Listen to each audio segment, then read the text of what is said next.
Assalamualaikum warahmatullahi wabarakatuh. Selamat pagi anak-anak. Semoga semua dalam keadaan sehat.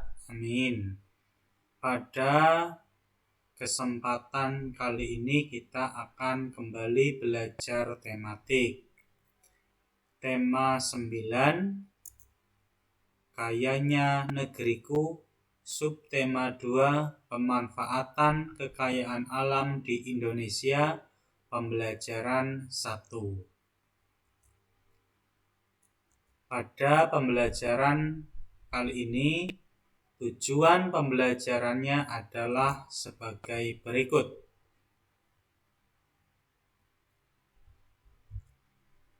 Setelah kamu mengetahui tujuan pembelajarannya, kita mulai belajar kesempatan kali ini ya, pembelajaran 1. Banyak sumber energi di sekitar kita. Semuanya memiliki banyak manfaat untuk menunjang kehidupan manusia. Berbagai sumber energi dapat memberikan manfaat secara maksimal bagi manusia jika diolah dengan baik. Ayo membaca. Pada layar sudah diperlihatkan sebuah gambar. Gambar apa itu? Ya, betul sekali. Gambar tukang bakso. Mungkin ini salah satu makanan yang kamu suka ya. Contoh pemanfaatan sumber daya energi dan perubahan energi gas menjadi panas bagi manusia adalah penggunaan gas LPG. Di rumah kamu pasti kemungkinan besar ada gas LPG ya. Biasanya yang kecil ukuran 3 kilo. Gas LPG diperoleh dari pengolahan dan penyaluran gas alam. Gas tersebut berubah menjadi energi panas sehingga dapat dimanfaatkan oleh manusia untuk memasak. Seperti yang telah kita ketahui, energi merupakan kemampuan suatu benda untuk melakukan usaha atau kerja. Energi pun dapat berubah bentuk menjadi energi lainnya. Nah, agar kamu lebih memahami tentang adanya perubahan energi dan manfaatnya, kita lakukan latihan 1 ya.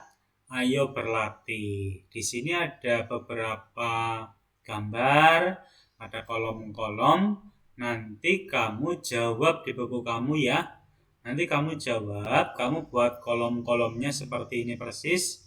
Namun gambarnya kalau kamu kesulitan tidak usah digambar, tidak apa-apa. Dikosongin saja yang kolom kegiatan. Cukup kamu beri judul. Misal nomor 1, anak sedang main layang-layang. Dah cukup gitu saja ya.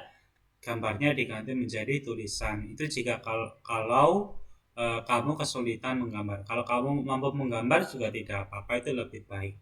Kemudian di sampingnya ada kolom, nanti kamu isi ya. Silahkan. Ini latihan 1, nomor 1 sampai dengan nomor 5. Gitu ya.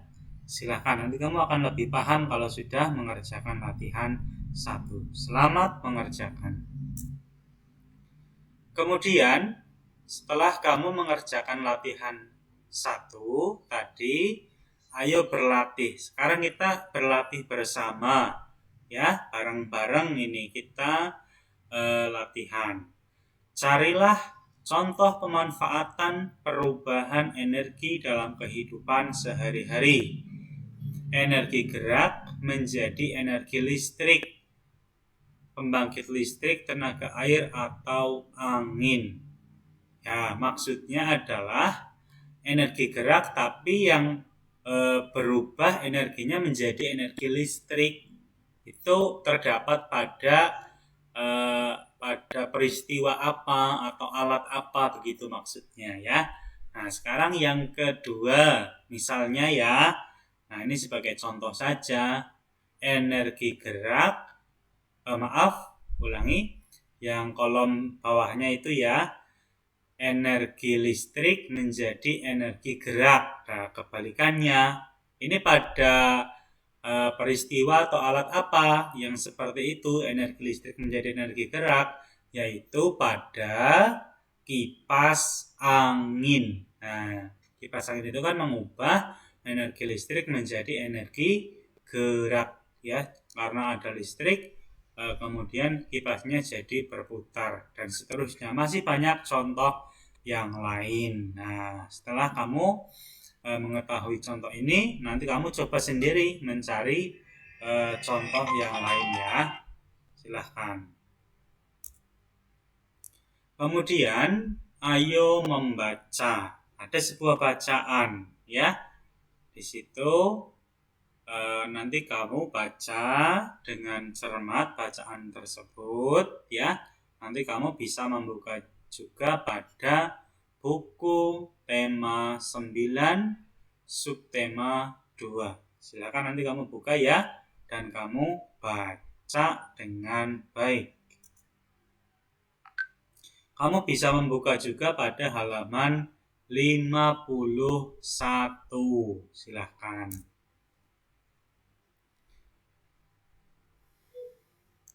Nah, setelah kamu selesai membaca, sekarang kita lihat ada sebuah contoh jenis sumber daya alam yang tidak dapat diperbarui. Maksudnya adalah tidak dapat diperbarui itu tidak bisa diolah kembali menjadi energi lain, ini sudah tidak bisa.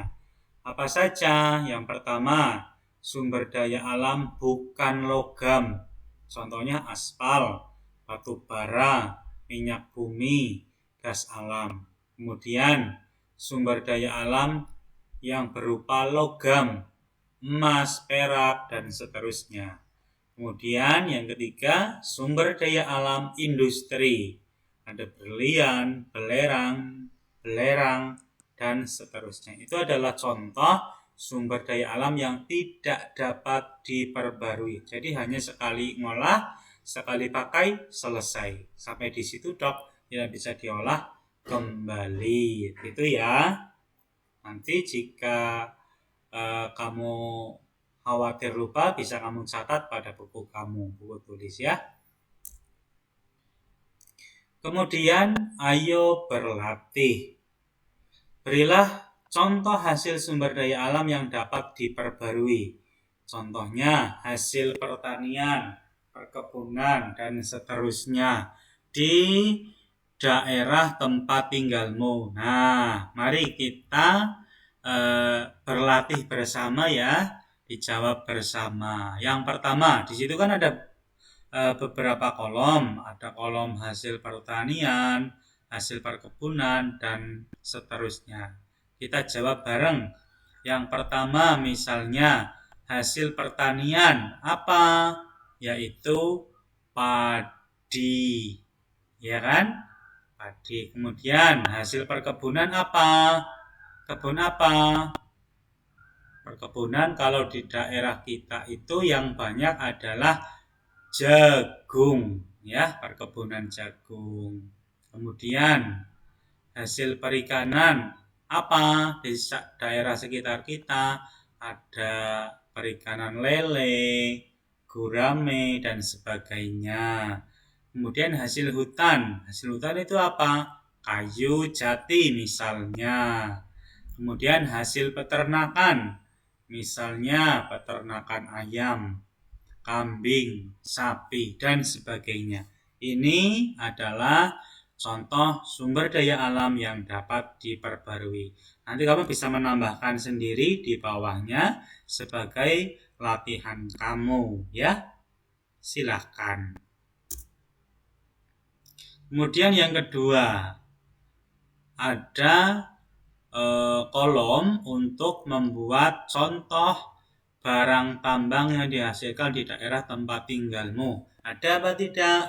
Barang tambang di daerah kita ada banyak ya. Nanti kamu bisa cari ya di bukumu ya. Silahkan kamu cari di daerah Cilacap itu banyak loh daerah barang-barang tambang yang dihasilkan. Nanti kamu bisa tanyakan ke orang tua kamu atau bisa mencari dari sumber-sumber lain itu. Nah, agar lebih memahami tentang persebaran sumber daya alam, amatilah peta persebaran sumber daya alam berikut. Nah, di situ ada sebuah peta. Ini namanya peta persebaran sumber daya alam. Kita lihat dari sebelah ujung barat, ya, dari atas, dari Sabang. Itu ada pohon. Pohon apa itu? Pohon kelapa. Di bawahnya ada legenda. Legenda itu keterangan, ya. Keterangan kelapa, kemudian sawit, dan seterusnya. Nah, sekarang kita menuju ke daerah kita. Di mana? Yaitu di Pulau Jawa. Apa itu? Di sekitar yang terdekat di Pulau Jawa apa itu? Ikan tuna. Ya, betul sekali. Ikan tuna itu adalah salah satu sumber daya alam di sekitar daerah kita, ya. Nanti kamu cari lagi daerah lain, ya. Karena sumber daya alamnya itu berbeda-beda. Negara kita dikenal sebagai penghasil barang-barang tambang. Minyak bumi, gas alam, tembaga, dan emas merupakan sebagian dari hasil kekayaan alam kita. Setelah diolah, barang-barang tambang tersebut dimanfaatkan untuk membiayai pembangunan. Namun demikian, hasil tambang tidaklah merata persebarannya, baik jumlah maupun jenisnya. Nah, kalau tadi kamu sudah melihat peta persebaran sumber daya alam, kali ini kamu akan belajar melalui peta persebaran hasil tambang negara kita. Tambang itu maksudnya apa? Bukan tambang tali, ya. Tambang itu maksudnya adalah sumber daya yang ada di dalam bumi kita, ya, di bawah tanah. Ini harus digali. Ada apa saja di dalam tanah? Itu banyak sekali. Itu namanya barang tambang. Itu ada legendanya. Banyak sekali. Kita langsung menuju ke Pulau Jawa. Di daerah kita saja itu, ya. Di daerah kita itu daerah mana, ya? Daerah Cilacap. Mana Cilacap? Itu di tengah-tengah Jawa Tengah. Ada yang hitam-hitam, kemudian bentuknya seperti segitiga. Biji besi. Ya, betul sekali. Biji besi itu adalah salah satu sumber atau hasil tambang yang ada di daerah Cilacap. Biji besi. Biji besi itu adalah bahan untuk membuat besi, ya. Nah, nanti kamu silahkan cari lagi hasil tambang di daerah-daerah lain agar kamu semakin paham hasil tambang di masing-masing daerah. Nah, kemudian kita akan melakukan latihan 2, ya. Latihan 2 itu kamu membuat tabel seperti pada contoh tersebut. Ada 2 tabel.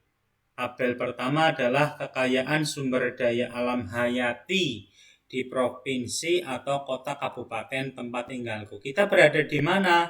Provinsi apa? Provinsi Jawa Tengah. Nanti kamu cari sumber daya alam yang ada di Jawa Tengah itu apa saja. Kamu tuliskan, ya, 3 saja. Nah, nanti kamu lihat di peta yang tadi sudah ditunjukkan. Kemudian di tabel sebelahnya kekayaan sumber daya alam non hayati. Maksudnya apa non hayati? Yang hasil tambang tadi, ya. Silakan di provinsi kita, yaitu provinsi Jawa Tengah. Kamu tuliskan 3 juga, ya. kemudian kekayaan sumber daya alam hayati di desa atau sekitar rumah atau tempat tinggalku ada apa tidak? Kalau ini cukup satu saja di daerah. Kalau di tingkat desa tidak ada, kecamatan. Kalau tidak ada, kabupaten. Berarti di daerah Cilacap itu apa saja sumber daya alam. Kemudian sumber daya alam non hayati berarti yang barang tambang tadi ya. Itu kamu lihat pada peta persebaran. Tadi kan ada dua jenis peta.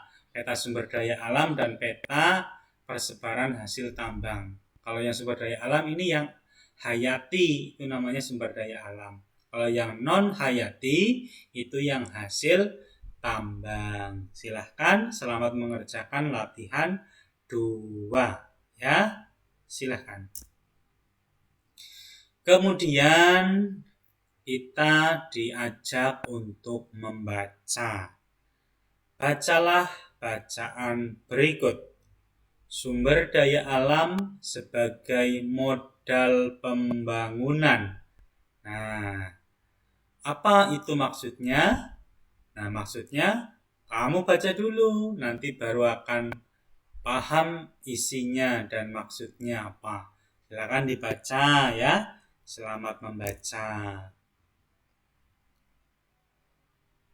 Kamu bisa buka juga pada buku tema 9 subtema 2. Kemudian setelah kamu selesai membaca tadi, kita berlatih kembali ya. Kamu telah membaca bacaan sumber daya alam sebagai modal pembangunan. Carilah informasi penting pada bacaan tersebut. Selanjutnya, lengkapilah gambar peta pikiran berikut. Sumber daya alam. Yang pertama, apa saja sumber daya alam itu? Nah, apa saja? Ini bukan latihan ya, tapi sebagai berlatih untuk menambah pemahaman kamu saja. Kamu boleh mengerjakannya di buku tulis juga, tapi nanti yang paling penting adalah yang latihannya dulu ya, kamu kerjakan. Kalau latihannya sudah beres, baru kamu boleh mengerjakan yang ayo berlatih ini. Silakan ya nanti. Kamu melihatnya pada bacaan yang tadi itu sumber daya alam sebagai modal pembangunan. Nah, ini juga ada latihan 3 ini. Nah, ini yang wajib. Ini latihan wajib yang harus kamu kerjakan. Lakukan wawancara untuk memperoleh data tentang pemanfaatan sumber daya alam baik hayati maupun non hayati. Hayati itu yang sumber daya alam ya. Kemudian kalau yang non hayati itu yang hasil tambang. Ingat-ingat. Sumber daya alam baik hayati maupun non hayati dalam kegiatan ekonomi di daerah tempat tinggalmu. Carilah jawaban pertanyaan tersebut dengan bertanya kepada narasumber di sekitarmu. Kamu dapat bertanya kepada orang tuamu, bapak atau ibu guru, orang-orang lain di sekitar kamu. Silakan nanti kamu boleh bertanya ya. Nah, kalau kamu sudah bertanya, ini kamu harus bertanya, berinteraksi, komunikasi ya dengan orang yang terdekat dengan kamu siapa. Misal ibumu, tanya ke ibumu, tahu tidak? Kalau tidak, tanya ke kakakmu dan seterusnya. Kalau sudah mendapatkan jawaban, buatlah laporan hasil wawancaramu seperti contoh dalam kotak berikut. Bagaimana kotaknya? Seperti ini. Nah, kamu lihat pada halaman 57 ya.